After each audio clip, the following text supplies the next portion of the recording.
Section E, Assay Type 5, and a longer one, not with regard to this given scenario, but the number of questions, 7 questions. Let's have a good read of the given scenario. Edmunds Manufacturing is located in the northwest region of the United States. The company is experiencing tremendous growth in demand for its products. Management has discussed the distribution channel as an impediment to the company's ability to keep up with the growing demand. There is an issue with the distribution channel. Goods are not reaching to your end customers. Some problem with the distribution network. Supply chain issues. Manufacturing facilities have excess capacity to meet increasing orders, but the company will have difficulty getting the products to the customers. The supply chain distribution manager has suggested the company purchase a new building to expand the storage area near the distribution centers. That's the solution. Clearly a capital investment project involving some sizable investments. So after some collaborative research by the accounting and finance departments, the company found that the new building will cost $25 million. The new building will have an estimated useful life of 10 years with no salvage value. No salvage value, interesting, but that's the supposition. Operating the new building will cost approximately $1 million per year, but the new building will allow the company to increase sales significantly. Distribution managers believe the new building will increase productivity to allow for additional sales of 500 units each year. Marketing managers estimate the demand for the company's product will increase to 750,000 units. We can easily meet the, not the full demand, but still enough to increase 500,000 units every year. The average contribution margin for the company's product is $55. Multiplied by 500,000 units, quite a sizable contribution per year. The company's effective income tax rate is 40%. So, just in one paragraph, he has given you whatever is needed. Question number 1. It's all theory. Define capital budgeting. And what 2 steps should Edmunds take in evaluating and implementing this project? So I've given all these steps that are involved in the capital budgeting. So capital budgeting is the process of making long-run or long-term business decision involving sizable investments. The stages are, this is basically the first stage. Identification of the project. You identify which projects you will invest in. This is the most critical step. Identifying where you will put your money. Consider alternative projects. Project A, B, C, D. Once selected, money invested, continually monitor the performance of the project. You selected B after applying some tools, NPV, IRR, etc. Once the money has been spent, you will have to continuously monitor the performance of the project to see that is it operating the way we've expected in the start. And finally, the post audits. Post audit means when the project is completed, we will compare the actual cash flows versus what we expected, so as to make sure that we do not make these mistakes again. Comparing, just like in the standard costing, we compare our actual result with our standard cost or budgets prepared under the standard cost. So budgeted cost versus actual cost, budgeted revenues versus actual revenues. So we compare the differences through variances and then we take some corrective actions. This is similar, but in a longer term horizon. Post audit means when the project is completed, we compare the budgeted cash flows, estimated cash flows versus the actual cash flow. That gives us so much useful information for our future projects. So just need to define or give 2 steps. There were some intermediate steps also, they were missed, but just need 2 steps. And this is that you won't give it this way. Better to just develop your answer a bit. Define capital budgeting in appropriate terminologies. Then the stages are discussed within this. Same thing what I've just told you. Next, what are 2 qualitative factors Edmunds should consider before implementing this project? It's not about the NPV and IRR alone. You have to see the impact upon your project on various stakeholders. Stakeholders means your customers, your employees, your fund providers, your shareholders, society, external environment, right? So you have to assess qualitatively these stakeholders. They are affected by the capital budgeting process, like impact upon customers. So we should consider how the new facility will be maintained and how we will able to increase the customer satisfaction. Impact on employees. So we need to make sure that we have adequate access to human capital so that when we expand our facilities, we will have sufficient human labor cost available, labor supply available for this project. Managing employees under the project evaluation. Supply chain means you just don't need for production, you also need for, because main problem is the distribution of goods to your end customer. That's where the problem is. You are able to produce, but you are not able to deliver your goods to the end customer. So the aspect from supply chain, marketing and accounting and finance all must be seen. And finally, again, post audits. Once the project is completed, we will compare the actual results versus what we expected originally. Our original targets versus the actual results. The main reason of doing this that it's for the organization learning and also to deter the managers that they do not paint a rosy picture. Sometimes the product managers overestimate revenues, understate expenses. But once they know that the post audit will be conducted, they will be little careful in giving their inputs, in giving their estimates. They will give more realistic inputs. So we just needed to discuss two qualitative factors. Just take those which you can develop well and no more. I've given more, but better to just discuss only what is needed. Overdoing won't help. Then, identify the relevant cash flows for the project on both pre-tax and after-tax basis and show your calculations. He didn't ask you to calculate NPV, just the relevant cash flows. What are the relevant cash flows? First, the initial investment. Second, the annual recurring cash flows before tax, depreciation tax shield, and there is no terminal cash flows because it said that the facility will have a zero salvage value at the end of the project. So let us just see the information and give all the relevant cash flows pre-tax and post-tax basis. So the first one, initial cash flow needed at the year 0. You can write this way. Year 0, $25 million is needed for the building. Finish. There is no tax impact because this is the initial investment. It's not an expense. It's an investment on capital item, a building that will last 20 years. Then, since this project is for, I remember, 10 years, so from year 1 to year 10, we will get contribution of $55 per unit, and these many units will be sold. So the total contribution we will get is 55 multiplied by 500,000, 27.5 million. This is the contribution. 27.5 million. This is the contribution for year 1, and this is before tax. This is before tax. Then it further says that your operating cost will go up by 1 million per year. Operating the new building will cost approximately 1 million per year, but the new building will allow the company to increase sales significantly. That has already been discussed. So this item represents your cost, 1 million. So contribution is 27.5 million. 1 million is increase in operating cost. Before tax, net cash flows is 26.5 million.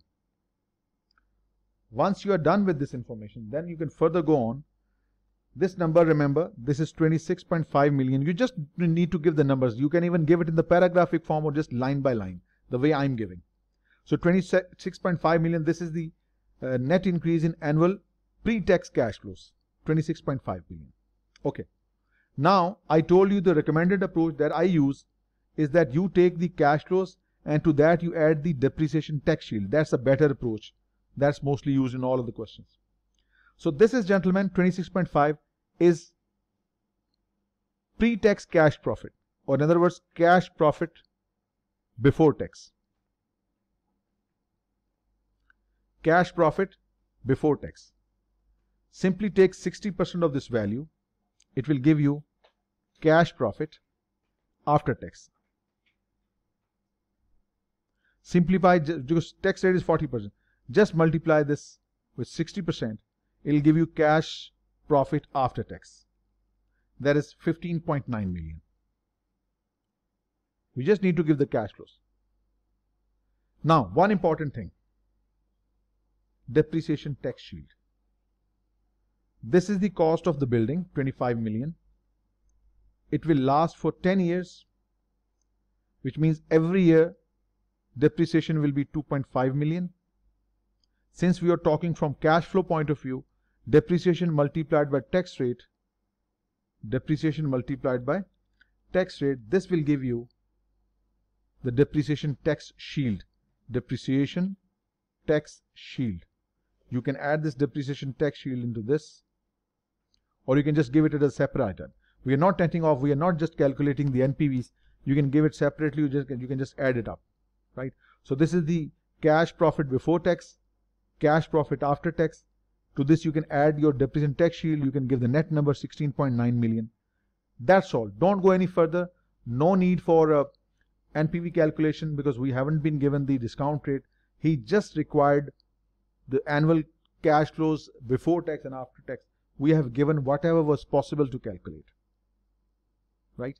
Identify the relevant cash flows for the project on both pre-tax and after-tax basis, and we have shown our calculations as well.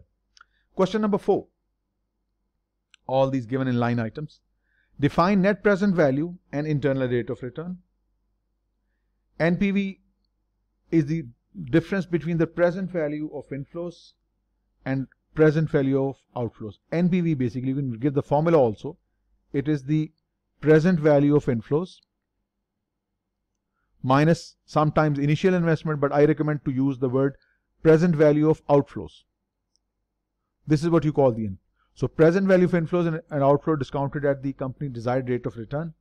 The desirability of the project is assessed by the positive NPV selected. If NPV is negative, the project is rejected. Even if NPV is 0, the project is still desirable. What is IRR? IRR is that discount rate at which NPV is 0. But do not go any further. Finish. Khalas.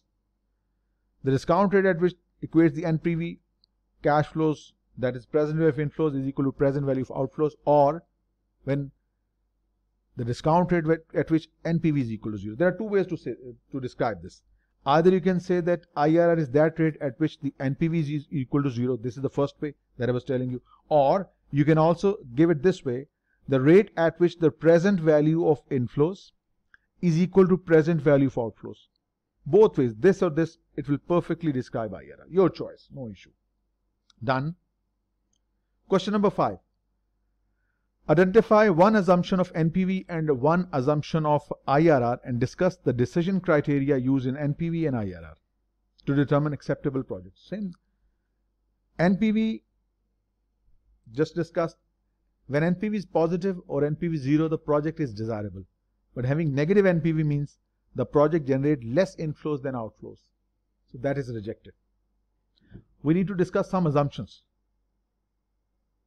Rarely tested, but they are given in almost every textbook. The first assumption is that the cash flow generated under the NPV method, they are assumed to be reinvested at the discount rate that is used in the computation. It's one of the assumptions in NPV as well as IRR that cash flows generated by the NPV, they are assumed to be invested at the rate that is used in discounting the projects. This is the first assumption. Second assumption, which is most frequently quoted, in NPV calculation, it is assumed that the cash flows occur at the end of the year, which is not true. In fact, we keep on receiving cash throughout the year, but that is one of the oversimplifying assumptions that the cash flows occur at the end of each period. Debatable, of course, you can disagree, but this is one of the assumptions. And then, $1 received today is better than $1 tomorrow. A bird in hand is better than 2 in the bush. That's the basic dynamic of NPV. Right? Then, what about IRR? IRR method assumes same thing, that the cash flows that are generated are reinvested at the IRR rate. This is one of the point that can be criticized, because sometimes the rate IRR that might not exist in any possible investment opportunity. There is no investment opportunity representing the IRR. Maybe IRR is 17.6%. There may not be any opportunity to invest your cash at this rate. Now finally, the most important one, determine the acceptable criteria. How do we select a project under NPV and IRR? If NPV is greater than 0 or is equal to 0, then the project is desirable, right? And IRR, if it is greater than the discount rate, like for example, if our discount rate is 10% and the IRR of the project is more than 10%, 12%, it means the project is desirable. So NPV has to be greater than 0 or 0 to earn the desired rate of return, and IRR has to be more than the discount rate. So these are the accept reject criteria. I'm sure you would have gone through your text. Most of the questions on NPV are tested in MCQs, but make sure Section E is tested on essay exam. Section E is tested on essay exam frequently, but there won't be much computation. You can see the question like this. There wasn't much computation. Just see, most of it is theoretical. Computational questions are mostly tested on your MCQ side. Historically, let's say if you have 2 essays, and I can say in total both of these 2 essays, essay 1 and essay 2, 70 to 80% questions in both essays will relate to theory. That's what experience tells me. Only 20% and a maximum of 30% will involve computations. The reason why he doesn't test you on computations on essays, there are more computational questions on MCQ side rather than on essays. So that's the historical balance. It could be 70-30 or 80-20. Most of the questions will be theoretical, just like we are doing a typical exam type question where there are more theoretical questions rather than computational. See? Then identify, I think this is just we have done this one. Explain one advantage and one disadvantage of IRR. Just one, I've given I think more. Advantage is that it's a single rate which is very easy for us to understand, easy to compare. IRR is a single summary rate, 10%, 12%. It can easily be explained, can easily be compared. Drawback is that some projects can have multiple IRRs. A project that has multiple swings in cash flows, some positive cash flows, then negative, then positive, then negative. Whenever the cash flow turns from positive to negative, negative to positive, there can be as many IRRs as there are turns in cash. If the cash changes direction 5 times over the life of the project, there could be 5 IRRs. That's the problem. This is called multiple IRR problem. Then, if a certain project is evaluated based upon NPV, if NPV says accept this project because it is positive, IRR might point you towards a rejection. IRR can give conflicting recommendation in mutually exclusive projects. Most of the cases IRR and NPV point in the same direction, but in certain projects, those involving dissimilar duration of the project, or when the project initial investments are different, or the cash flows are quite unconventional, in that case, or project are mutually exclusive, NPV and IRR can give conflicting recommendations. So whenever this happens, of course it's a disadvantage of IRR, then you should go for NPV. Mathematically, NPV is a better model. Last, define payback and identify and explain 2 disadvantages of payback method. Many times, payback basically is a period that a project takes to repay the initial investment, or the time that is needed to recover the initial investment of the project. Many disadvantages. It ignores time values of money. It focuses on short term. It ignores all the cash flows that come after the cutoff date. It's a very simple method, should only be used as an initial screening device. It is not used alone, rather, and payback period is used with some most sophisticated investment appraisal methods, right? So the period of time necessary to recover the initial investment is called payback period. It ignores time value of money, focuses on short-term profitability.